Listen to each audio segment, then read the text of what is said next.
بسم اللہ الرحمن الرحیم وبہ نستعین سبحانک لا علم لنا الا ما علمتنا انک انت العلیم الحکیم الحمد للہ رب العالمین والصلاة والسلام علی سید المرسلین وعلی آلہ وصحبہ اجمعین ومن تبعهم بإحسان الى یوم الدین اعوذ باللہ من الشیطان الرجیم بسم اللہ الرحمن الرحیم فاعلم انہ لا الہ الا اللہ۔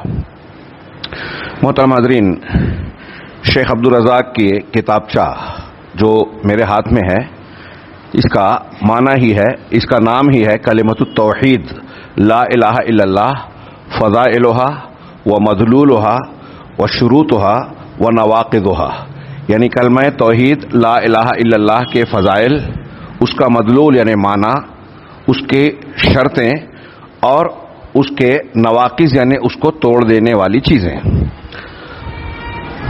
اس کے شرائط اور نواقض جو بعد میں آنے والے ہیں وہ انتہائی اہمیت کے حامل ہیں، اس لیے کہ لا الہ الا اللہ کی فضیلت جو ہم پڑھ رہے ہیں اس میں سے بیشتر حصہ رطب و یابس کے ساتھ بہت سارے مسلمان جانتے ہیں، لیکن لا الہ الا اللہ کا معنی، اس کا تقاضا، اس کے کیا تقاضے ہیں اور کیا شرائط ہیں، کن چیزوں سے لا الہ الا اللہ ٹوٹ جاتا ہے، اسے بہت سارے مسلمان نہیں جانتے، اور ایک طرف وہ لا الہ الا اللہ کہتے ہیں اور سمجھتے ہیں کہ ہم اس کی فضیلتیں حاصل کر رہے ہیں، دوسری طرف اس کے معنی اور مطلب کو نہ سمجھ کر، اس کی شرائط کی مخالفت کر کے یا اس کے بعض نواقض کو اپنے عمل اور عقیدے میں اختیار کر کے وہ لا الہ الا اللہ کو توڑ پھوڑ دیتے ہیں۔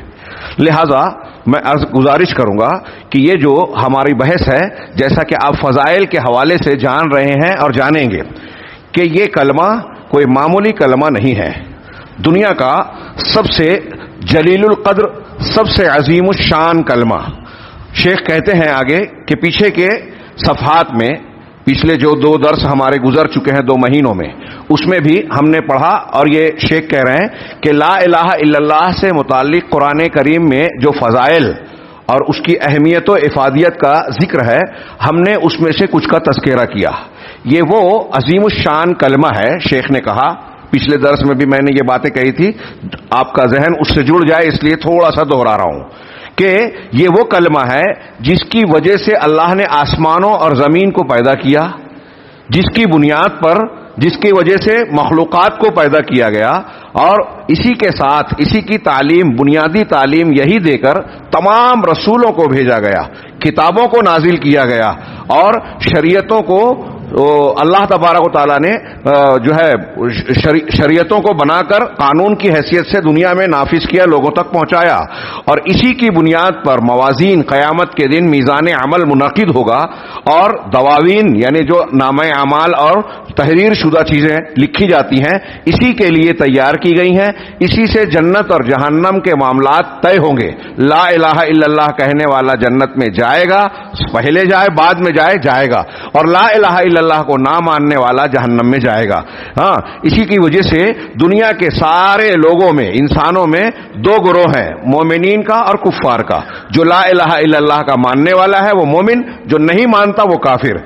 اسی کی بنیاد پر، اس کے تقاضوں مدلول کو مان کر کوئی شخص نیک بنتا ہے، اور جو نہیں مانتا وہ برا انسان ہوتا ہے۔ یہی تمام مخلوقات کے امر اور خلق کا بنیاد ہے، ثواب اور عقاب کی بنیاد ہے، اسی کی بنیاد پر ثواب اور عقاب طے ہوگا اللہ تبارک و تعالیٰ کے ہاں، اسی کی بنیاد پر ملت قائم ہوتی ہے، قبلہ نصب کیا گیا ہے، اولون اور آخرین سے اسی کے بارے میں سوال کیا جائے گا۔ چنانچہ حدیث کے مطابق علامہ ابن قیم کی عبارت نقل کرتے ہوئے کہتے ہیں، اللہ کے رسول کی حدیث میں ہے کہ انسان کا قیامت کے دن اللہ کے سامنے قدم آگے نہیں بڑھ سکتا جب تک کہ وہ 2 سوالوں کے جواب نہ دے دے۔ پہلا سوال یہ کہ تم کن چیزوں کی ماذا کنتم تعبدون، کن کی تم عبادت کرتے تھے، اور دوسرا سوال ماذا اجبتم المرسلین، تم نے رسولوں کو کیا جواب دیا۔ اب اس امت مسلمہ کا ان دونوں سوالوں کے جواب میں پہلا سوال ماذا کنتم تعبدون کا جواب ہے لا الہ الا اللہ۔ قیامت کے دن قدم آگے نہیں بڑھ سکتا اللہ کے سامنے جب تک کہ یہ 2 سوال حل نہ کر دے کوئی انسان۔ تو پہلا سوال کیا ہے کہ تم نے کس کی عبادت کی، تو اس کا جواب ہوگا لا الہ الا اللہ. لا الہ الا اللہ کا مطلب ہم نے عبادت کے لائق صرف اللہ کو سمجھا. دوسرا سوال کہ رسولوں کو کیا جواب دیا, اس کا جواب ہوگا محمد رسول اللہ. ہم نے محمد صلی اللہ علیہ وسلم کو رسول مانا, اقرار کیا, عمل کیا, طاعت و سمع کیا. اور لا الہ الا اللہ جو ہم نے مانا تو اس کو بھی علم کے طور سے جانا, سمجھا, اس کا اقرار کیا اور اس پر عمل کیا. یہ تو میدان محشر کی بات ہے. میں یہاں جو کتاب میں مذکور ہے اس سے پہلے کا ذکر کروں کہ دنیا کا کوئی بھی انسان جب مرتا ہے تو اس سے قبر میں 3 سوال ہوگا. ہاں, اختلاف کے ساتھ کہ کافروں سے ہی, منافقوں سے نہیں, سارے انسانوں سے سوال ہوگا. تمہارا رب کون ہے؟ من ربک ما دینک ماذا تقول فی محمد صلی اللہ علیہ وسلم. اس پر پہلا جواب کہ میرا رب اللہ ہے, یہ وہی دے سکے گا جو لا الہ الا اللہ کو مانتا ہے. میرا دین اسلام ہے, میرے رسول محمد صلی اللہ علیہ وسلم کو میں نے رسول مانا. کوئی پڑھتا ہے نہیں پڑھتا ہے, اس کو اس سوال, ان 3 سوال کا جواب دینا ہوگا. اگر نہیں دے سکا تو یہیں سے عذاب کا سلسلہ شروع ہو جائے گا. چنانچہ آگے کہتے ہیں کہ کلمہ توحید لا الہ الا اللہ کے فضائل اتنے سارے ہیں کہ کسی انسان کے لیے ممکن نہیں ہے کہ ان کے فضائل کو گن سکے, کیونکہ دنیا اور آخرت کے سارے ثواب, سعادتیں اسی پر منحصر ہے. لا الہ الا اللہ کو ایک انسان مانتا ہے تو دنیا اور آخرت میں کامیاب ہوگا, اور اس کو جتنے اچھی طریقے سے, کامل طریقے سے مانے گا. پیچھے ہم نے قرآن کی روشنی میں پڑھا کہ جو لا الہ الا اللہ کے تقاضے کو جتنا پورا کرے گا وہ اللہ کے عذاب سے اتنا زیادہ محفوظ رہے گا, امن میں رہے گا دنیا اور آخرت میں. چنانچہ دنیا اور آخرت میں اس کے اتنے فائدے ہیں جو کسی انسان کے تصور میں نہیں آ سکتی, کسی کے خیال میں نہیں آ سکتی. چنانچہ قرآن کی روشنی میں تو کچھ فضائل ہم نے بیان کیے اس سے پہلے کے دروس میں اور صفحات میں. اب کہہ رہے ہیں کہ بعض حدیثوں کی روشنی میں ہم اس کے بعض فضائل بیان کر رہے ہیں. سب سے پہلے جو پچھلے درس میں ہم نے سرسری سے ذکر کیا تھا کہ اس کی ایک فضیلت یہ ہے کہ یہ لا الہ الا اللہ کا کلمہ ایسا ہے کہ اگر آپ اس کو بطور ذکر, بطور عبادت معنی اور مفہوم کو سمجھ کر ادا کرتے ہیں تو یہ اعمال میں سب سے زیادہ افضل عمل ہے, اور اجر و ثواب میں تھوڑا آسان ہوتے ہوئے عظیم الشان اور بہت زیادہ اجر و ثواب کا باعث ہے. یہ گردنوں کو آزاد کرنے کے برابر ہے. آپ کے پاس روپیے پیسے نہیں ہیں, غلام کو آزاد کرنا ایک بڑی نیکی ہے. آج کل وہ غلام نہیں پائے جاتے. ایک غلام کی قیمت اگر آج کے حساب سے اگر مان لیا جائے, اس زمانے میں جو پائے جاتے تھے اگر آج ہوتے تو غریب متوسط طبقے کے بھی بس میں نہیں ہوتا کہ غلام کو خرید سکے. بڑا مہنگے ہوتے تھے. تو غلام کو آزاد آپ نہیں کر سکتے, لیکن لا الہ الا اللہ کے ورد کے ذریعے, اس کے ذکر اور عبادت کے ذریعے سے آپ وہ ثواب حاصل کر سکتے ہو. اسی طریقے سے اس کا ورد اور ذکر کر کے آپ شیطان کے شر سے اپنے آپ کو محفوظ کر سکتے ہو. میں نے پچھلے درس میں ایک جملے میں شاید اشارتاً کہا تھا کہ آج کل ہمارے یہاں جن, بھوت, آسیب, ان کے مسائل ہوتے ہیں, اور بہت سارے مرد اور زیادہ تر خواتین اس مسئلے کے حل کے لیے پھونک جھاڑ کرنے والے, دم اور جھاڑ پھونک کرنے والے, گنڈے تعویذ کا کاروبار چلانے والوں کے گھروں پر, دکانوں پر چکر لگاتے ہیں, اور اپنا ایمان بھی گنواتی ہیں کیونکہ وہ بہت ساری غلط سلط چیزیں, شرکیہ چیزیں کرتے ہیں, اور اپنے پیسے اور دنیا کی چیزیں بھی جو ہے ضائع کر کے آتی ہیں. اگر آپ چاہتے ہیں کہ آسیب سے, جادو سے, بھوت اور جن کے اثرات سے اپنے آپ کو, اپنے گھر کو, اپنے اہل خانہ کو محفوظ رکھیں تو لا الہ الا اللہ کا ورد کیجئے. یہ رسول اللہ صلی اللہ علیہ وسلم نے جیسا کہ بتایا صحیحین یعنی بخاری اور مسلم میں حضرت ابو ہریرہ رضی اللہ تعالیٰ عنہ کی روایت ہے. وہ کہتے ہیں کہ نبی کریم صلی اللہ علیہ وسلم سے مروی, آپ نے فرمایا من قال لا الہ الا اللہ وحدہ لا شریک لہ لہ الملک ولہ الحمد وہو علی کل شیء قدیر 100 مرہ. یہ کلمہ میں پھر سے پڑھ رہا ہوں, آپ دل میں دہرائیں میرے ساتھ. لا الہ الا اللہ وحدہ لا شریک لہ لہ الملک ولہ الحمد وہو علی کل شیء قدیر. اب اگر میں اس جملے کی تشریح توحید کے اعتبار سے, اس کے معنی اور مفاہیم کے اعتبار سے کروں تو 2-3 درس کم پڑیں گے مجھ سے کم علم آدمی کے لیے بھی. لیکن ہم جب اس کے شرائط اور نواقص پر گفتگو کریں گے تو شاید کچھ باتیں اس کے مدلول پر گفتگو کریں گے تو اس کی کچھ تشریح انشاءاللہ آئے گی. لا الہ الا اللہ پہلا جملہ, اور وحدہ لا شریک لہ اسی جملے کی تاکید ہے. اللہ کے سوا کوئی معبود برحق نہیں, تمام معبودان برحق کا انکار اللہ تبارک و تعالیٰ کے معبود ہونے کا اقرار، اور وحدہ لا شریک میں اسی بات کی تاکید ہے، اس کو مضبوط کیا گیا۔ وحدہ یعنی وہ اکیلا ہے، الا اللہ جو کہا اس میں مضبوطی آئی، اور لا الہ کا کوئی معبود نہیں اللہ کے سوا، دوسروں کی سارے کی نفی کی، تو لا شریک سے اسی کی تاکید ہوئی کہ اللہ کا کوئی شریک، ساجھیدار، حصے دار، پارٹنر ہے ہی نہیں، کسی بھی اعتبار سے کوئی اللہ کا شریک نہیں ہے۔ تو جو شخص یہ کہے گا ہاں لہ الملک، کائنات سلطنت اسی کی ہے، ساری کائنات اسی کی ہے، میں بار بار یہ کہتا ہوں جب کائنات اس کی ہے، کائنات کا ذرہ ذرہ اس کا ہے، قرآن بار بار کہتا ہے کہ آسمان و زمین میں ایک ذرے کا بھی کوئی اللہ کے سوا مالک نہیں ہے، جب کوئی دوسرا مالک نہیں ہے تو ہم کسی اور سے کیوں مانگے؟ جو چیز میری ہے نہیں وہ میں دے سکتا ہوں کیا؟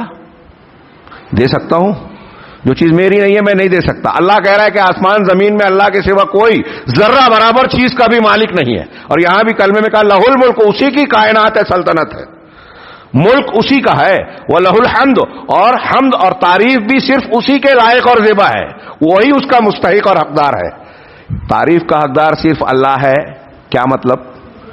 ساری خوبیاں اس کے اندر ہے، اور خوبیاں بھی مکمل ہیں، کوئی کم، اگر کسی خوبی کے اندر کوئی کمی ہوتی تو یہ نقص ہو جاتا، جیسے علم اور علم کسی جہالت ہے، اللہ علم والا ہے، جہالت نہیں ہے، تو ایک بال برابر بال کا کروڑواں حصہ بھی اگر علم سے کم ہو جائے تو وہ جہالت اتنی آ جائے۔ اللہ تبارک و تعالیٰ کے لیے اتنی بھی جہالت نہیں ہے، ماضی، پاسٹ، حال یعنی پریزنٹ، اور مستقبل یعنی فیوچر، سب کو جانتا ہے، دنیا کی ہر زبان جانتا ہے، ہر درخت کو جانتا ہے، درخت کے ہر پتے کو جانتا ہے، پتے کے اندر کے ہر ذرے کو جانتا ہے، جڑ کی ہر بال کو جانتا ہے، ہمارے جسم کے خون کے ایک ایک ذرے کو، ہر چیز کو جانتا ہے اور ہر لمحہ جانتا ہے۔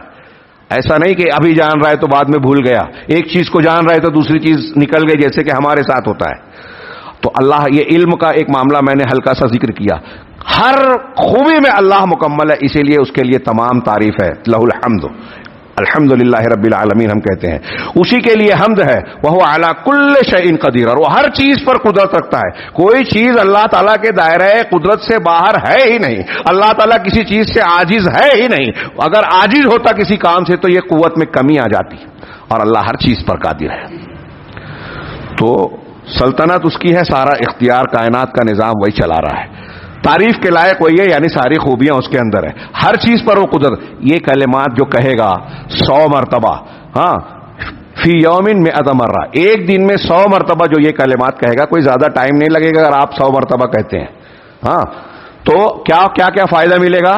غور سے سنیے، بخاری مسلم کی حدیث ہے، اللہ کے رسول نے فرمایا کہ یہ اس کے لیے کانت لہو عدل و 10 رقاب، یہ اس کے لیے 10 گردنوں کو آزاد کرنے کے برابر ہوگا، یعنی 10 غلاموں کو آپ نے خرید کر غلامی سے آزاد کر دیا 100 مرتبہ یہ پڑھنے کے نتیجے میں ایک، اور وَكُتِبَتْ لَهُ 100 حسنہ، اس کے لیے 100 نیکیاں لکھی جائیں گی، وَمُحِيَتْ عَنْهُ 100 سیئہ، اور اس سے 100 برائیاں، گناہ جو سرزد ہو گئے ہیں، غلطیاں، 100 برائیاں مٹا دی جائیں گی، وَكَانَتْ لَهُ حِرْزًا مِنَ الشَّيْطَانِ يَوْمَهُ ذَلِكَ حَتَّى يُمْسِي، اور اس دن جس نے یہ پڑھا ہے، جس دن یہ پڑھا ہے، اس دن شیطان سے یہ ڈھال بن جائے گی، بچاؤ کا ذریعہ بن جائیں گے یہ کلمات، یہاں تک کہ شام کرے، صبح آپ نے پڑھ لیا، شام تک شیطان آپ کے جسم میں داخل نہیں ہو سکتا۔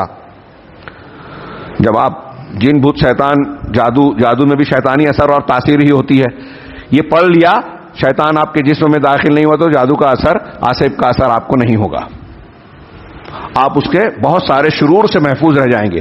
وَلَمْ يَأْتِ أَحَدٌ بِأَفْضَلَ مِمَّا جَاءَ بِهِ، اور اس شخص نے جو عمل کیا 100 مرتبہ پڑھ کر، اس سے بہتر کوئی اور نہیں عمل نہیں کر پائے گا، إِلَّا أَحَدٌ عَمِلَ أَكْثَرَ مِنْ ذَلِكَ، سوائے اس آدمی کے جو اس سے زیادہ، یعنی 100 سے زیادہ مرتبہ اس کو پڑھے، وہ اس سے افضل ہوگا۔ مطلب یہ 100 مرتبہ اگر ہم نے پڑھ لیا تو کیا کیا ثواب مل رہا ہے، کیا کیا اجر و فضیلت مل رہی ہے؟ 10 غلاموں کی آزادی، 100 نیکیاں، 100 گناہوں کا مٹنا، شیطان سے تحفظ، اور اس دن سب سے افضل اللہ کے یہاں مانے جائیں گے، سوائے اس کے جو اس سے زیادہ پڑھے وہ اس سے زیادہ افضل ہو جائے گا. یہ صحیح بخاری اور صحیح مسلم کی حدیث ہے.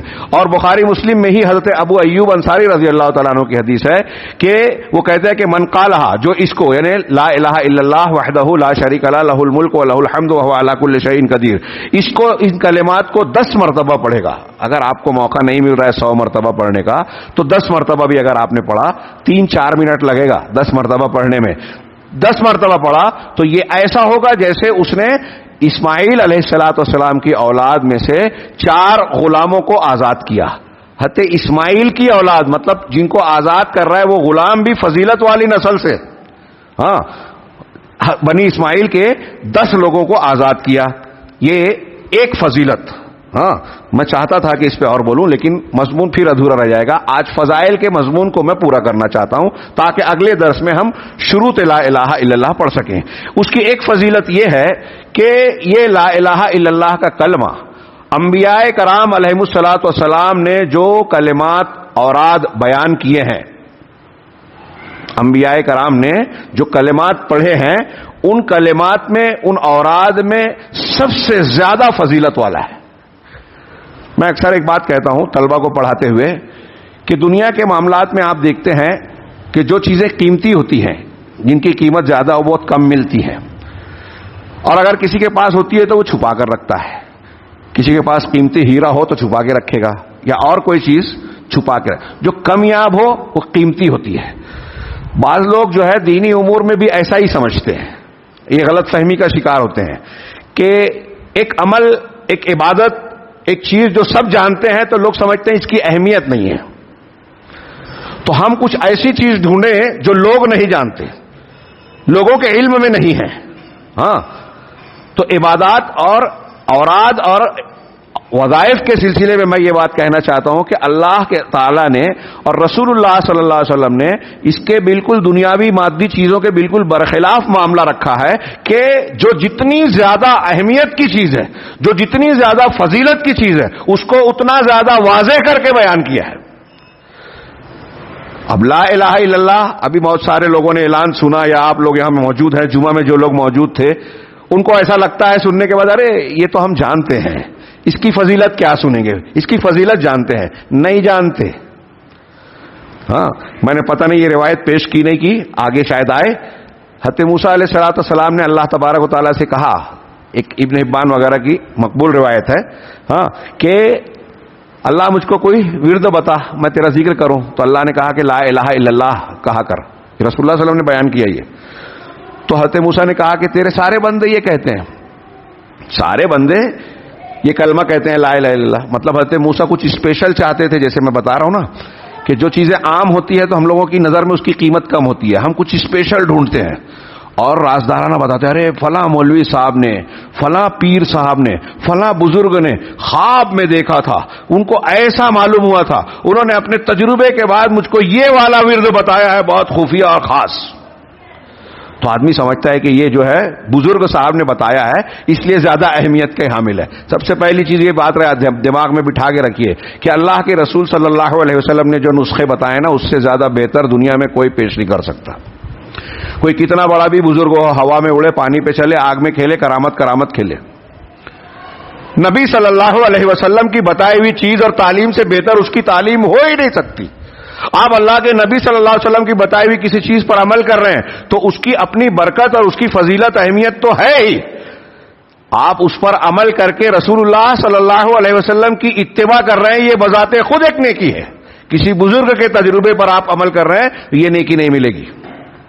اتباع رسول کی، اتباع رسول اللہ نے بھی حکم دیا، رسول نے بھی دیا، یہ فرض ہے، ضروری ہے اتباع کرنا اللہ کے نبی صلی اللہ علیہ وسلم کی. تو میں یہ عرض کر رہا تھا کہ نبی صلی اللہ علیہ وسلم نے یہ جو بار بار بیان کیا اور انبیاء نے بیان کیا، یہ اللہ کے نبی صلی اللہ علیہ وسلم لما ثبت فی الحدیث یعنی نبی صلی اللہ علیہ وسلم سے یہ بات ثابت ہے. طبرانی کی روایت ہے، دعا میں حضرت علی کی حدیث ہے. نبی صلی اللہ علیہ وسلم کا ارشاد ہے، آپ فرماتے ہیں کہ افضل ما قلت انا والنبیون عشیۃ عرفہ، سب سے افضل بات، سب سے فضیلت والا کلمہ جو میں نے کہا اور نبیوں نے کہا. اب انبیاء کرام علیہم الصلوۃ والسلام کی بتائی ہوئی تعلیم یا ذکر اور دعا اس سے بڑھ کر کسی کی دعا ہو سکتی ہے کیا؟ انبیاء کرام کی دعا سارے لوگوں کی دعاؤں سے اچھی دعا رہے گی، بالکل طے بات ہے۔ انبیاء اللہ کے نبی، اللہ کے سب سے برگزیدہ بندے ہوتے ہیں، اور انبیاء میں بھی جناب محمد رسول اللہ صلی اللہ علیہ وسلم کا مقام سب سے اونچا، تو انبیاء کے بڑھ کر برابر کوئی ہے ہی نہیں، تو انبیاء کی بات سب سے اونچی۔ اور اللہ کے نبی صلی اللہ علیہ وسلم اس حدیث میں کہہ رہے ہیں کہ نبیوں نے بھی جو باتیں، جو کلمات، جو ذکر اور دعا بتائی ہے، ان میں سب سے زیادہ اہم کیا ہے؟ جو عرفہ کی شام کہا جاتا ہے۔ کیا کہا جاتا ہے؟ لا الہ الا اللہ وحدہ لا شریک لہ لہ الملک و لہ الحمد وہو علی کل شیء قدیر، جو ابھی ہم نے پڑھا۔ 100 مرتبہ پڑھنے سے اور 10 مرتبہ پڑھنے سے جو فضیلت پڑی، وہی کلمات۔ میں نے جو کلمات کہے اور انبیاء نے جو کلمات کہے، اللہ کے رسول فرما رہے ہیں صلی اللہ علیہ وسلم، میرے اور تمام نبیوں کے کلمات میں سب سے زیادہ فضیلت جس بات کی ہے، جو کلمہ میں نے کہا اور نبیوں نے کہا، وہ یہ کلمہ ہے۔ اب اس سے بڑھ کر کوئی کلمہ ہو سکتا ہے کیا؟ سوچئے۔ وفی لفظ، حدیث کے ایک الفاظ میں، اسی حدیث کے دوسرے الفاظ یہ ہیں، خیر الدعاء دعاء یوم عرفہ، سب سے بہتر دعا، بہترین دعا یوم عرفہ کی دعا ہے۔ حاجی یوم عرفہ 9ویں ذی الحجہ کو عرفہ میں رہتا ہے، ہاں، غروب آفتاب سے پہلے تک اسے پہنچنا ضروری ہوتا ہے، اور حج کے جتنے اعمال ارکان ہیں ان میں سب سے زیادہ اہم رکن وقوف عرفہ ہے۔ کیا ہے؟ الحج عرفہ، اللہ کے رسول کا فرمان ہے کہ حج عرفہ ہی ہے۔ تو معلوم یہ ہوا کہ حج کا سب سے اہم رکن عرفہ کا وقوف ہے، جو 9ویں تاریخ کو غروب آفتاب سے پہلے حجاج کو ادا کرنا ہوتا ہے۔ اس درمیان جب وہ عرفہ میں رہتے ہیں پورے دن، سورج ڈھلنے سے لے کر جو ہے غروب آفتاب تک، ہاں، یا صبح سے لے کر غروب آفتاب تک، اس دن بھر حاجی دعائیں، ذکر و اذکار اور بہت سارے عبادتیں کرتا ہے، کلمات کہتا ہے، ہاں، 2 نمازوں کا وقت آتا ہے بیچ میں، ان میں حاجی کو یہ تعلیم دی گئی ہے کہ یہ کلمات کہا کرے، لا الہ الا اللہ وحدہ لا شریک لہ لہ الملک و لہ الحمد وہو علی کل شیء قدیر۔ اللہ کے نبی صلی اللہ علیہ وسلم فرما رہے ہیں کہ یہ عرفہ کے دن کی دعاؤں میں سب سے بہتر دعا ہے، بہترین دعا ہے۔ بہت ساری دعائیں ہیں، اللہ کے نبی صلی اللہ علیہ وسلم سب سے بہتر دعا یہ ہے، ہاں۔ اور آگے کہہ رہے ہیں اسی حدیث میں کہ عرفہ کے دن کی دعا سب سے بہتر دعا ہے، وَخَيْرُ مَا قُلْتُهُ وَأَنَا وَالنَّبِيُّونَ مِن قَبْلِي، اور سب سے بہتر بات جو میں نے کہا اور مجھ سے پہلے کے نبیوں نے کہا، وہ ہے لا الہ الا اللہ وحدہ لا شریک لہ لہ الملک و لہ الحمد وہو علی کل شیء قدیر۔ یہ جامع ترمذی میں عبداللہ بن عمرو سے روایت ہے۔ امام البانی رحمہ اللہ نے اس کو حسن کہا ہے اور کہا ہے کہ یہ حدیث شواہد کے ساتھ ثابت ہے۔ اس کی یہ ایک فضیلت بیان ہوئی۔ ایک اور فضیلت دوسری، ومن فضائلہا، لا الہ الا اللہ کی ایک فضیلت یہ ہے کہ اس کی بنیاد پر ایک آدمی کا واحد یہ عمل اس کے گناہوں کے صحیفے کے مقابلے میں میزان عمل میں بھاری پڑ جائے گا، جیسا کہ عبداللہ بن عمرو بن عاص رضی اللہ تعالی عنہ کی حدیث ہے، جو مسند میں جس کی تخریج ہوئی ہے اور جامع ترمذی میں بھی ہے اور ان کے علاوہ میں بھی ہے، جید اسناد کے ساتھ۔ حدیث کو بہت غور سے سنیے کہ لا الہ الا اللہ کی فضیلت میں ایسا سمجھتا ہوں کہ یہ ایک حدیث بھی اگر ہم جان جائیں، دماغ میں بٹھا لیں تو کافی ہے۔ اللہ کے رسول صلی اللہ علیہ وسلم فرماتے ہیں کہ یصاح برجل من امتی علی رؤوس الخلائق یوم القیامہ، قیامت کے دن میری امت کے ایک شخص کو تمام علی رؤوس الخلائق، تمام مخلوقات کے سامنے ان کو چیخ کر پکارا جائے گا، بلایا جائے گا، فَيُنشَرُ لَهُ 99 سجلہ، اس کے سامنے 99 رجسٹر اس کے سامنے پھیلا دیے جائیں گے، ہاں، کل سجل منہا مد البصر، 99 رجسٹر نامہ اعمال جو اس کی برائیوں کے ہوں گے، اس کے اعمال کے 99 رجسٹر اس کے سامنے ڈال دیے جائیں گے، ہاں۔ اور یہ رجسٹر کیسا ہوگا؟ یہ ہماری طرح ایسے چھوٹا یا ہاتھ بھر کا نہیں ہوگا۔ اللہ کے رسول کو ان میں سے ہر رجسٹر جو ہے، تحریر لکھی ہوئی جس میں رجسٹر سمجھ رہے ہیں نا آپ لوگ، جس میں لکھا جاتا ہے، ہاں، ہر ڈائری یا رجسٹر جو ہے مد البصر، حد نگاہ تک ہوگا، یعنی اتنا بڑا بڑا رجسٹر ہوگا۔ ثم یقول اللہ تبارک و تعالی لہو، پھر اللہ تبارک و تعالی اس سے کہے گا، اتنکرو من ھذا شیئا، یہ جو تمہارے 99 رجسٹر ہے تمہارے اعمال کے، ہاں اس میں سب برائیاں ہی ہوگی. تو اللہ تعالیٰ اس سے پوچھے گا کہ یہ جو 99 رجسٹر مد بصر تک، حد نگاہ تک دکھائی دے رہے ہیں، اس کو دیکھ لو، کیا ان میں سے کسی چیز سے تم کو انکار ہے کہ تم نے عمل نہیں کیا اور اس میں فرشتوں نے لکھ دیا؟ تم کو کسی سے انکار ہے؟ فیقول لا یا ربی، بندہ کہے گا کہ نہیں پروردگار، سب برابر لکھا ہوا ہے، میں نے یہ گناہ کیے ہیں. ہاں فیقول، تب اللہ تعالیٰ کہے گا، فیقول اللہ عز وجل الک عذر او حسنہ، کیا تمہارے پاس کوئی عذر ہے؟ کوئی عذر ہے کہ تم نے گناہ کیا، اتنے گناہ کیے تو کوئی عذر بہانہ، یا کوئی نیکی ہے تمہارے پاس؟ فیہاب الرجل، تو آدمی ڈر جائے گا اور کہے گا لا یا ربی، پروردگار نہیں، نہ میرے پاس کوئی عذر ہے، ہاں اور نہ ہی میرے پاس کوئی نیکی ہے. فیقول عز وجل، تو اللہ عز وجل کہے گا بلا ان لک عندنا حسنہ. یہاں تھوڑا سا اختصار ہے، بعض روایتوں میں تھوڑی سی تفصیل ہے کہ یہ الگ الگ ہے. ہاں اور سوال یہ بھی کرے گا اللہ تعالیٰ کہ کیا میرے لکھنے والے فرشتوں نے تجھ پر کچھ زیادتی کی ہے، کوئی غلط بات لکھ دی ہے اس میں؟ وہ کہے گا نہیں. ہاں پھر یہ آگے سوال ہوگا. پھر اللہ تعالیٰ جب وہ کہے گا ڈر کے، کہے گا کہ نہیں میرے پاس کوئی عذر بھی نہیں ہے، نیکی بھی نہیں ہے، تو اللہ تعالیٰ جواب دے گا کہ نہیں، تمہاری ایک نیکی ہمارے پاس ہے. ہاں وَإِنَّهُ لَا ظُلْمَ عَلَيْكَ، اور یہ بھی یاد رہے کہ تم پر کوئی ظلم نہیں ہوگا. یہ 99 رجسٹر گناہوں کے ہم نے پیش کیے، لیکن تمہاری ایک نیکی بھی ہے ہمارے پاس اور تم پر کوئی ظلم نہیں ہوگا. فَتُخْرَجُ لَهُ بِطَاقَةٌ فِيهَا أَشْهَدُ أَن لَّا إِلَٰهَ إِلَّا اللَّهُ وَأَنَّ مُحَمَّدًا عَبْدُهُ وَرَسُولُهُ. تو ایک بطاقہ نکالا جائے گا. بطاقہ آج کی زبان میں ہم اس کو کیا کہیں گے؟ کارڈ، رسید، پوتی جو ہوتی ہے، ایک کارڈ نکالا جائے گا. اس حدیث کو اسی لیے حدیث بطاقہ کہتے ہیں. آج کل یہ جو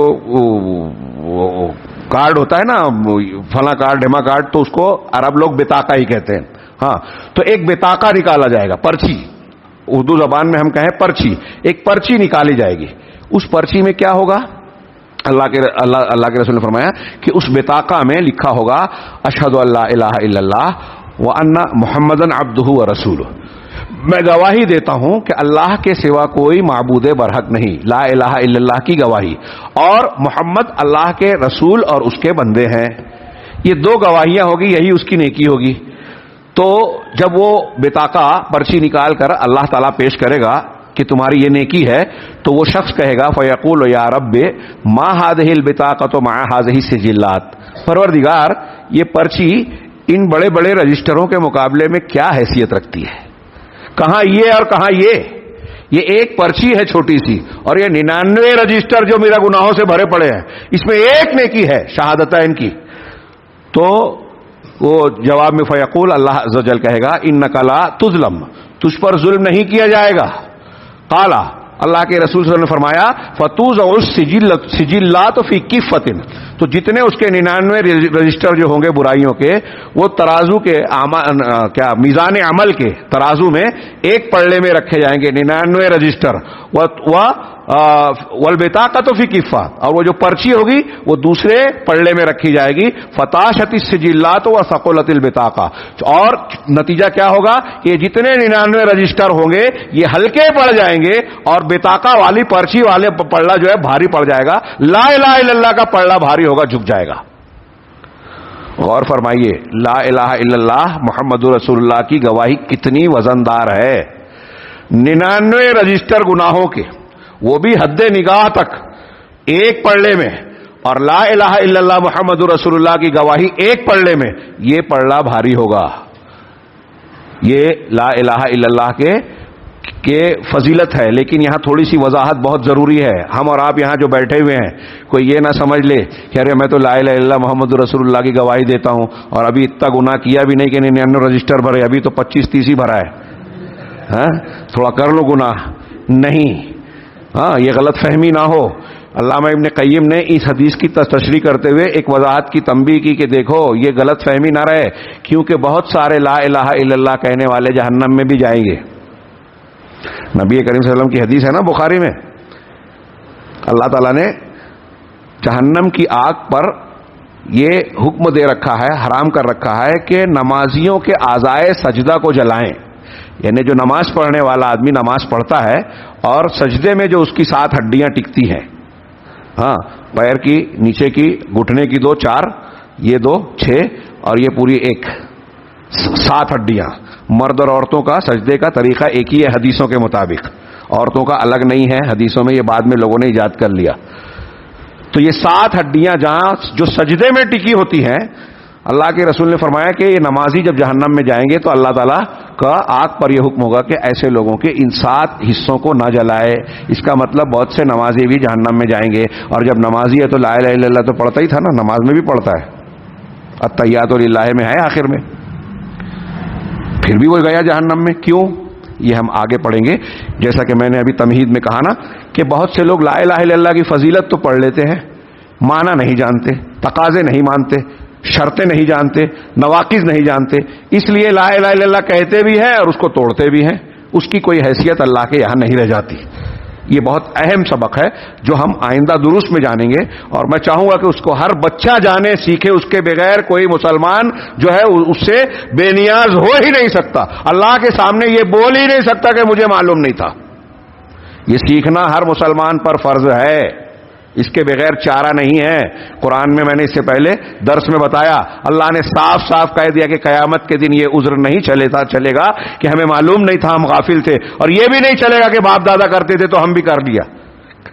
ہاں، باپ دادا کا حوالہ دے کر ان کے دین اور مذہب کو ہم نے اختیار کر لیا اور لا الہ الا اللہ نہیں مانا، نہیں سمجھا، یہ چلے گا نہیں عذر. سورہ اعراف کی آیت میں نے پیش کی تھی. خیر، تو آگے شیخ کہہ رہے ہیں کہ ولا ریب ان ھذا قد قام بقلبہ من الایمان ما جعل، اور اس میں کوئی شک نہیں کہ یہ جو 99 رجسٹر گناہ کے ہیں اور ایک رجسٹر جو ہے، ایک پرچی جو ہے لا الہ الا اللہ محمد رسول اللہ کی گواہی کی، یہ وہ شخص ہوگا جس نے لا الہ الا اللہ محمد رسول اللہ کے ایمان کو اپنے دل سے قائم کیا، جس کی وجہ سے اس کا بطاقہ اتنا وزندار ہوگا جس سے 99 رجسٹر اس کے سامنے ہلکے پڑ جائیں گے.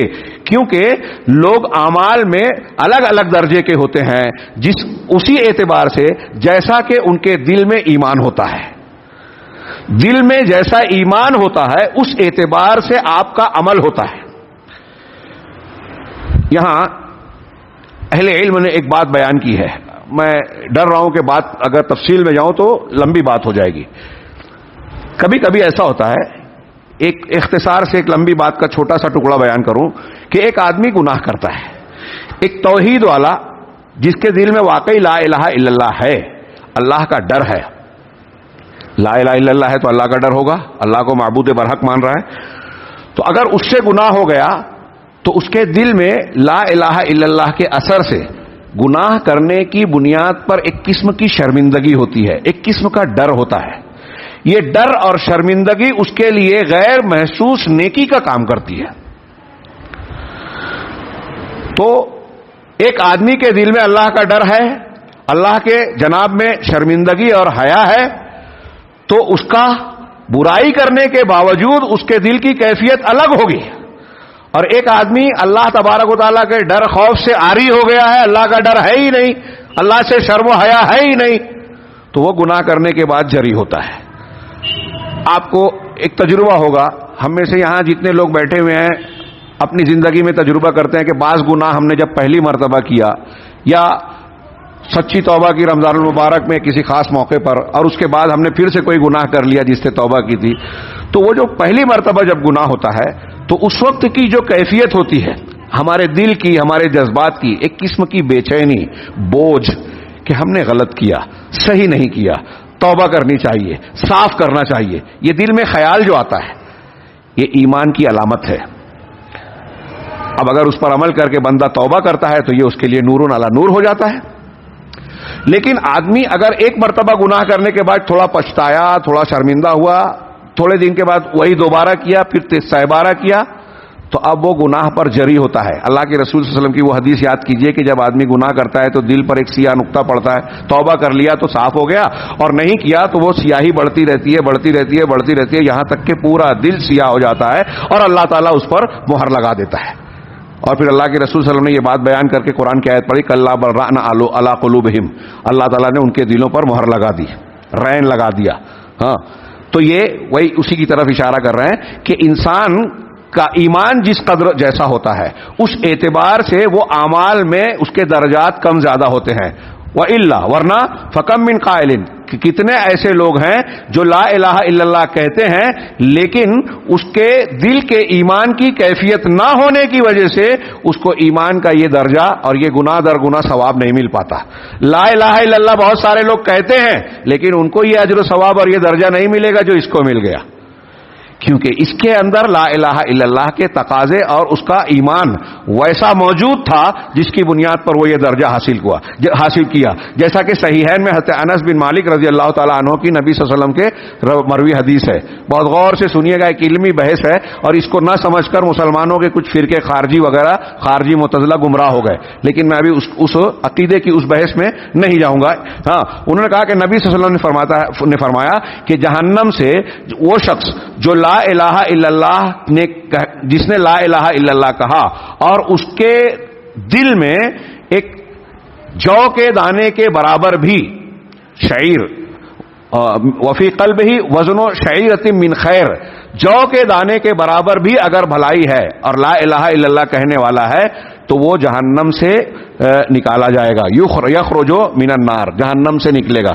مطلب پہلے گناہوں کی زیادہ ہونے کی وجہ سے جہنم میں جائے گا، جہنم میں گیا لیکن اس کے دل میں وہ لا الہ الا اللہ کہنے والا ہے اور اس کے دل میں جو کے دانے کے برابر بھلائی ہے، بہت تھوڑی سی بھلائی ہے لا الہ الا اللہ کے ساتھ. شرط یہ ہے لا الہ الا اللہ ہو. لا الہ الا اللہ نہیں ہے اگر تو بندہ کبھی بھی جہنم سے نہیں نکلے گا، کبھی بھی، اور کسی کی سفارش کام نہیں آئے گی. یہ بار بار ہم پڑھ رہے ہیں. تو کہا کہ ایک جو کے دانے کے برابر وہ نکالا جائے گا. اسی طریقے سے اللہ کے رسول نے آگے فرمایا کہ وَيَخْرُجُ مِنَ النَّارِ، اور جہنم سے وہ شخص بھی نکلے گا ہاں من قال لا الہ الا اللہ وفی قلبہ وزن برۃ من خیر، جو لا الہ الا اللہ کہتا ہے اور اس کے دل میں گیہوں کے ایک دانے کے برابر بھی بھلائی ہو. یہ دوسرا یعنی جو سے بھی کم. وَيَخْرُجُ مِنَ النَّارِ، تیسرا جملہ فرمایا کہ جہنم سے نکلے گا. یخرج بھی پڑھا جا سکتا ہے کہ نکالا جائے گا. ہاں جہنم سے نکلے گا وہ شخص جس نے لا الہ الا اللہ کہا اور اس کے دل میں ذرہ برابر بھی خیر ہو. وزنو وفی قلبہ وزنو ذرۃ من خیر، اس کے دل میں ذرہ برابر بھی خیر ہو. یہ حدیث بھی جو ہے ادھر ادھر کی نہیں ہے، صحیح بخاری اور صحیح مسلم کی ہے. لا الہ الا اللہ موجود ہے اور اس کے ساتھ میں اگر تھوڑی سی بھی خیر موجود ہے تو آدمی جہنم میں جانے کے باوجود جہنم سے نکالا جائے گا. اللہ تعالی ہمیں جہنم میں جانے سے ہی محفوظ رکھے. ہاں لیکن یہ لا الہ الا اللہ کی فضیلت ملاحظہ فرمائے. اب یہ ایک اور فضیلت کی طرف ہم آگے بڑھ رہے ہیں. نہیں، انہوں نے اس حدیث کے بعد کہا اس سے یہ اس بات کی دلیل ہے کہ لا الہ الا اللہ کہنے والے لوگ درجات میں الگ الگ ہیں جیسا کہ ان کے دل میں اس کے متعلق ایمان ہے. تو ایمان جس قدر ہوگا اس اعتبار سے ان کے درجات کم اور زیادہ ہوں گے. جیسے یہاں بتایا کہ رائی کے دانے، جو کے دانے کے برابر یا پھر گندم یعنی گیہوں کے دانے کے برابر یا پھر ذرہ برابر. آگے لا الہ الا اللہ کی ایک فضیلت یہ ہے کہ اگر لا الہ الا اللہ کی فضیلت کہ اگر آسمانوں کو، ساتوں آسمان اور زمین کو اس کے مقابلے میں تولا جائے، ترازو کے ایک پلڑے میں ساتوں آسمان، صرف ساتوں آسمان ہی نہیں، حدیث میں آ رہا ہے کہ ساتوں آسمان میں جو لوگ ہیں اللہ کو چھوڑ کر ان سب کو، زمین میں جو لوگ ہیں ان سب کو لے کر ترازو کے ایک پلڑے میں رکھا جائے اور لا الہ الا اللہ کو دوسرے پلڑے میں، 199 رجسٹر کی بات تھی، یہاں آسمان اور زمین کو کے مقابلے میں لا الہ الا اللہ کے وزن کی بات ہو رہی ہے. اگر ایسا کیا جائے تو لا الہ الا اللہ بھاری ہوگا. مسند کی روایت ہے، عبداللہ بن عمرو رضی اللہ تعالیٰ عنہ کہتے ہیں نبی صلی اللہ علیہ وسلم سے روایت ہے کہ ان نوحا قال لابنہ، نوح علیہ الصلوۃ والسلام نے اپنے بیٹے سے کہا عند موتہ، اپنی موت کے وقت. حضرت نوح علیہ الصلوۃ والسلام اپنی وفات کے وقت یہ کہہ رہے ہیں، موت کا لفظ ہے، نبی کے لیے موت کا لفظ، ہمارے ہندوستان پاکستان میں نبیوں کے لیے موت کا لفظ استعمال کیے تو گستاخی مانی جاتی ہے. قرآن میں ہے، حدیث میں ہے، صحابہ اور تابعین یہ استعمال کرتے تھے، یہ گستاخی نہیں ہے. ہاں تو بہرحال یہ اللہ تبارک و تعالیٰ کی ذات اس سے مبرہ ہے، باقی تمام لوگوں کو موت آنی ہے، کل نفس ذائقۃ الموت. ہاں تو نوح علیہ الصلوۃ والسلام نے اپنی موت کے وقت اپنے بیٹے سے کہا آمرو کا بلا الہ الا اللہ. ایک انسان دنیا سے رخصت ہوتے ہوئے اپنے بیٹے کو اگر کوئی بات کہہ رہا ہے تو اس کی ایک الگ اہمیت ہوتی ہے، وصیت کی طرح، وصیت کہتے ہیں ہم اسے. ہاں اور ایک پیغمبر، وہ بھی جلیل القدر پیغمبر کہہ رہے ہیں، اور اس بات کو اللہ کے رسول صلی اللہ علیہ وسلم بیان کر رہے ہیں. ہاں تو کہہ رہے ہیں کہ اپنے بیٹے سے نوح علیہ الصلوۃ والسلام نے کہا کہ میں تمہیں لا الہ الا اللہ کا حکم دیتا ہوں. آگے اس کی وجہ بتائی، اس لیے فإن السماوات السبع والارضین السبع لو وضعت فی کفہ ووضعت لا الہ الا اللہ فی کفہ. اس لیے کہ ساتوں آسمان اور ساتوں زمینیں، اس سے پتہ چلا کہ زمینیں بھی سات ہیں.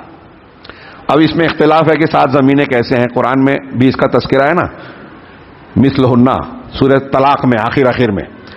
تو کیسے سات زمینیں ہیں؟ تو کچھ لوگ کہتے ہیں کہ زمین کی سات پرتیں ہیں، کچھ لوگ کہتے ہیں کہ جیسے آسمان ہے نا، ہمارے اوپر یہ آسمان پہلا، اس کے اوپر دوسرا، اس کے اوپر تیسرا، ایسے سات آسمان ہیں.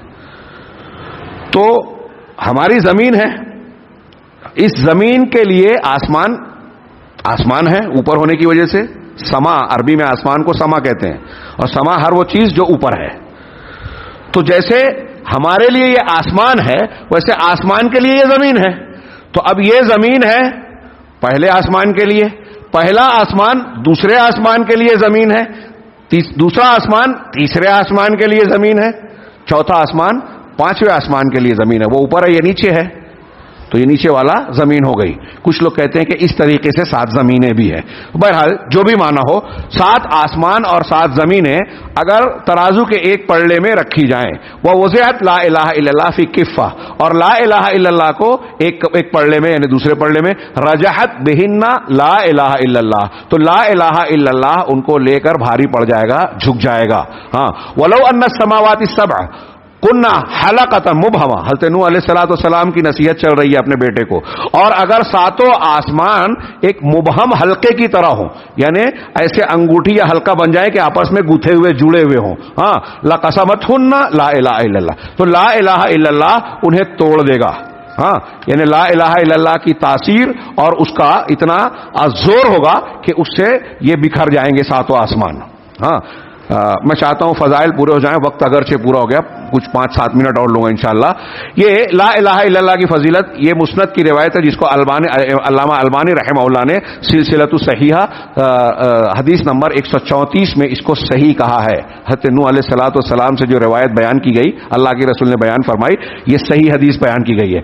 اس کی ایک فضیلت یہ ہے کہ انہا لیس لہا دون اللہ حجاب، کہ لا الہ الا اللہ اور اللہ کے درمیان کوئی حجاب، کوئی رکاوٹ نہیں ہوتی، بلکہ یہ سارے حجاب کو توڑ کر اللہ تک پہنچتا ہے. ترمذی میں سند حسن کے ساتھ حضرت ابو ہریرہ سے مروی ہے، وہ نبی کریم صلی اللہ علیہ وسلم سے مروی روایت کرتے ہیں کہ آپ نے فرمایا کہ ما قال عبد لا الہ الا اللہ قط مخلصا الا فتحت له ابواب السماء حتى تفضي الى العرش مجتنب الكبائر. کہہ رہے ہیں کہ کوئی بھی بندہ لا الہ الا اللہ نہیں کہتا اخلاص کے ساتھ، مخلصاً اخلاص کے ساتھ، مگر آسمانوں کے دروازے کھل جاتے ہیں اور یہ لا الہ الا اللہ عرش تک پہنچ جاتا ہے جب تک کہ بندہ کبیرہ گناہوں سے اپنے آپ کو بچاتا ہے. یہ جامع ترمذی کی روایت ہے جس کو امام البانی نے حسن کہا ہے.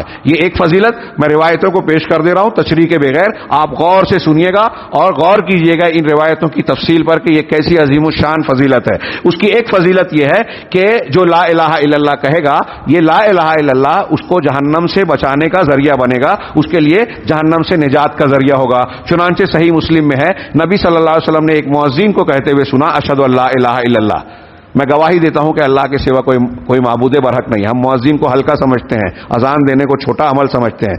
اللہ کے رسول نے جب اتنا ہی سنا تو کہا خرج من النار، یہ جہنم سے نکل گیا، بچ گیا. صحیح مسلم کی حدیث ہے. ہاں صحیحین میں بخاری مسلم میں حضرت اطبان بن مالک رضی اللہ تعالیٰ عنہ کی روایت ہے، وہ کہتے ہیں نبی صلی اللہ علیہ وسلم سے روایت ہے، آپ نے فرمایا کہ ان اللہ حرم علی النار من قال لا الہ الا اللہ یبتغی بذلک وجہ اللہ، اللہ تعالیٰ نے جہنم پر اس شخص کو حرام قرار دے دیا ہے جو لا الہ الا اللہ کہتا ہے اور اس سے اس کا مقصد اللہ کی وجہ، اللہ کی خوشنودی ہوتی ہے. یعنی لا الہ الا اللہ صرف زبان سے نہیں کہہ رہا ہے بلکہ اس کے دل میں اللہ کی خوشنودی حاصل کرنا مقصود ہے اور وہ عمل عمل سے، جب اس کو مقصد یہ ہے تو عمل سے اپنے آپ کو شرک سے بچاتا ہے جو لا الہ الا اللہ کی ضد ہے. یہ جو میں کہہ رہا ہوں یہ علماء نے تشریح کی ہے. اور اس کلمے کی فضیلتوں میں سے یہ بھی ہے کہ اللہ کے رسول صلی اللہ علیہ وسلم نے ایمان کا سب سے افضل شعبہ اور شاخ اس کو قرار دی. ایمان کی بہت سی شاخیں ہیں اور ان شاخوں میں سب سے افضل شاخ لا الہ الا اللہ ہے. آپ جانتے ہیں حضرت ابو ہریرہ سے روایت، نبی کریم صلی اللہ علیہ وسلم نے فرمایا کہ ایمان کے 70 سے زیادہ، بضع و سبعون، الایمان بضع و سبعون شعبہ، بضع 3 سے 9 کو کہتے ہیں، تو ہم 73 یا اس سے زیادہ کہیں کہ 70 سے زیادہ، 73 یا اس سے زیادہ شعبے ہیں. سب سے اعلیٰ شاخ اس کی جو ہے، سب سے اعلیٰ شعبہ لا الہ الا اللہ کہنا ہے، اور سب سے ہلکا شعبہ، سب سے ہلکا درجہ یہ ہے کہ آدمی راستے سے تکلیف دینے والی چیز کو ہٹا دے. ہم راستے سے تکلیف دینے والی چیز کو ہٹائیں، یہ بھی ایمان کا حصہ ہے. غور کیجیے آج مسلمان اس ایمان کی کتنی خلاف ورزی کرتا ہے، راستوں میں رکاوٹیں ڈال کے، سواریاں کھڑی کر کے، گندگی پھینک کر اور اتیکرمن کر کے وغیرہ وغیرہ. اس کی ایک فضیلت یہ ہے کہ نبی کریم صلی اللہ علیہ وسلم نے یہ ہمیں بتایا ہے کہ لا الہ الا اللہ سب سے بہتر، سب سے افضل ذکر ہے. جیسا کہ ترمذی میں حضرت جابر بن عبداللہ رضی اللہ تعالیٰ عنہ کی روایت ہے، وہ کہتے ہیں کہ میں نے رسول اللہ صلی اللہ علیہ وسلم کو فرماتے ہوئے سنا، افضل الذکر لا الہ الا اللہ و افضل الدعاء الحمدللہ. بہت تشریح طلب بات تھی لیکن میں صرف ترجمہ کروں کہ آپ نے فرمایا کہ سب سے بہترین، سب سے فضیلت والا ذکر لا الہ الا اللہ ہے اور سب سے افضل دعا الحمدللہ ہے. یہ لازم و ملزوم ہے. کسی موقع پر موقع پڑا تو سبحان اللہ، الحمدللہ، اللہ اکبر، لا الہ الا اللہ، یہ اللہ کے نزدیک پسندیدہ کلمات ہیں. ان کا آپس میں ربط انشاءاللہ کسی موقع پر بیان کروں گا. یہ سب ایک دوسرے سے جڑے ہوئے ہیں. ہاں، تو سب سے بہترین ذکر جو ہے لا الہ الا اللہ ہے اور سب سے افضل دعا الحمدللہ ہے. اس سلسلے کی آخری فضیلت جو شیخ عبدالرزاق نے بیان کی ہے وہ یہ کہ لا الہ الا اللہ کی فضیلت یہ ہے کہ جو شخص اپنے دل کے خلوص کے ساتھ لا الہ الا اللہ کہے گا، قیامت کے دن نبی کریم صلی اللہ علیہ وسلم کی شفاعت کا مستحق ہوگا. جیسا کہ صحیح میں حضرت ابو ہریرہ رضی اللہ تعالیٰ عنہ کی حدیث ہے، ان سے پوچھا گیا کہ اے اللہ کے رسول، آپ قیامت کے دن آپ کی شفاعت پانے والا خوش قسمت انسان، سعادت مند انسان سب سے بڑھ کر کون ہوگا؟ تو آپ نے کہا، لقد ظننت یا ابا ہریرہ اللہ یسألنی عن هذا الحدیث احد اول منک. اے ابو ہریرہ، مجھے یہ اندازہ تھا، خیال تھا کہ اس حدیث کے بارے میں تجھ سے پہلے مجھ سے کوئی سوال نہیں کرے گا. یہ گویا حضرت ابو ہریرہ کی تعریف کر رہے ہیں اللہ کے رسول. اور کہا، لما رأیت من حرصک علی الحدیث، جو میں نے حدیث کے سلسلے میں تمہاری حرص، تڑپ، شوق دیکھا، اس سے مجھے یہ اندازہ تھا کہ اس بارے میں سب سے پہلے تم ہی مجھ سے سوال کرو گے. آگے آپ نے فرمایا کہ اسعد الناس، اب ان کے سوال کا جواب دیا، اسعد الناس بشفاعتی یوم القیامہ من قال لا الہ الا اللہ خالصا من قلبہ او نفسی، کہ قیامت کے دن میری شفاعت کا سب سے زیادہ مستحق، سعادت مند انسان وہ ہوگا جو اپنے دل کے خلوص کے ساتھ یا اپنے جی کے اخلاص کے ساتھ لا الہ الا اللہ کہتا ہے. لا الہ الا اللہ اخلاص کے ساتھ، دل کے خلوص کے ساتھ جو کہے گا وہ اللہ کے رسول کی شفاعت پائے گا. اس کا الٹا مفہوم کیا ہوا جو دلیلوں سے ثابت ہے؟ جس کا لا الہ الا اللہ سلامت نہیں ہے وہ رسول اللہ صلی اللہ علیہ وسلم کی شفاعت کا حقدار قیامت کے دن نہیں رہے گا، محروم رہے گا. اسی طریقے سے آگے اس حدیث کی تشریح میں آخری بات کہہ رہے ہیں شیخ عبدالرزاق کہ نبی صلی اللہ علیہ وسلم کی اس حدیث میں یہ جو جملہ ہے کہ جو لا الہ الا اللہ کہے اپنے دل کے خلوص کے ساتھ، یہ دلیل ہے، اس میں دلیل ہے اس بات پر کہ لا الہ الا اللہ صرف زبان سے کہنا، مجرد کہہ دینے سے قبول نہیں ہوتا. ایک کہنے والے نے زبان سے کہہ دیا اور اس کے دل میں خلوص نہیں ہے تو اللہ کے یہاں کوئی قبول نہیں ہوگا. لہذا ضروری ہے کہ لا الہ الا اللہ کے قبول ہونے کے لیے اس کی شرطیں موجود ہوں، اس کی قیود پائی جائیں جو قرآن و حدیث میں بیان کی گئی ہیں. اس لیے کہ ان شرائط اور قیود کے بغیر لا الہ الا اللہ اللہ کے یہاں قبول نہیں ہوگا. اور یہ فضیلتیں جو ہم پڑھ رہے ہیں یہ فضیلتیں حاصل نہیں ہوگی. میں جو کہہ رہا ہوں کہ بہت سے لوگ لا الہ الا اللہ کی فضیلتیں پڑھتے سنتے ہیں، ہر دن رات پڑھتے رہتے ہیں لا الہ الا اللہ، لا الہ الا اللہ کہتے ہیں اور غیر اللہ کو جا کے سجدہ کرتے ہیں. تو ان کا لا الہ الا اللہ کہنا کوئی مطلب نہیں رکھتا. لہذا ضروری ہے کہ اس کا معنی مطلب سمجھا جائے، تقاضے جانے جائیں، شرطیں اور قیود جانی جائے. اس کے بغیر لا الہ الا اللہ فائدہ نہیں دے گا. یہاں شیخ نے اپنی بات ختم کر کے اگلا عنوان قائم کیا، شروط لا الہ الا اللہ. انشاءاللہ آئندہ ماہ اگر ہمارا آنا ہوتا ہے تو لا الہ الا اللہ کی شرطیں ہم پڑھیں گے. میں تمام لوگوں سے گزارش کروں گا اور یہ بھی گزارش کروں کہ اپنے گھر کے لوگوں کو، ہاں، کوئی مرد، کوئی عورت، کوئی بچہ، کوئی بوڑھا اس چیز سے بے نیاز نہیں ہو سکتا. لہذا لا الہ الا اللہ کی شرطیں صرف سننا نہیں ہے آپ لوگوں کو، ہاں، میں کہوں گا کہ اس کو لکھ کر یاد کرنا ہے. اور یاد صرف علم کے اعتبار سے ہم کو کوئی امتحان نہیں دینا ہے کہ سالانہ سشمائی امتحان دے کے نمبر لینا ہے. یہ زندگی کا امتحان ہے. اللہ کے یہاں کامیاب ہونے کے لیے یہ چیزیں دماغ میں محفوظ رکھنی ہے. تو ہم اگلے 2-3 ہفتوں میں 4 ہفتوں میں 2-3 دروس میں 4 دروس میں انشاءاللہ شروط لا الہ الا اللہ اور نواقض لا الہ الا اللہ پڑھیں گے، جو میں یہ عرض کر رہا ہوں کہ انتہائی اہم ہے. اللہ تعالی ہمیں لا الہ الا اللہ کو سمجھنے، اس کو شرائط اور قیود کے ساتھ اختیار کرنے کی توفیق عطا فرمائے. وآخر دعوانا ان الحمدللہ رب العالمین وصلی اللہ علی نبینا محمد.